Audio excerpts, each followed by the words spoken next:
Your skin isn't just a surface, it's a sensory organ in constant communication with your nervous system.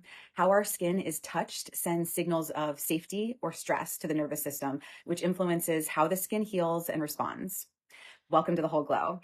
Part two of Pathway 3, Glow from the Outside In. In part one, we talked about supporting the skin barrier by using organic, unrefined plant oils like coconut or almond oil daily after water exposure. If you haven't seen that yet, check out my last video. It's truly the foundation of supporting skin from the outside in.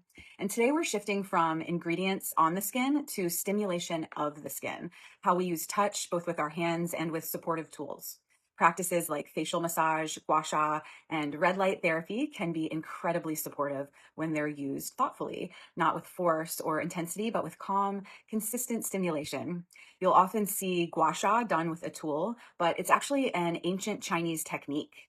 It can also be done with the hands. So there's lots of great research that shows both facial massage like gua sha and red light therapy can help improve circulation and nutrient delivery, support lymphatic movement and reduce puffiness, calm inflammatory signaling, and support tissue repair and overall skin resilience.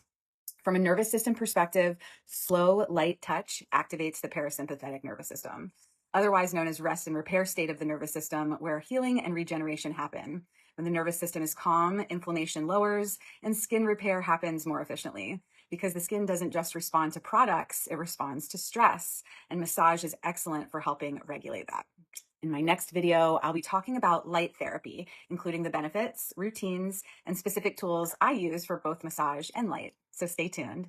And as always, check the link in my bio to sign up for the Whole Scoop, my weekly email that goes out before these posts with deeper context and research delivered straight to your inbox. I'll see you soon.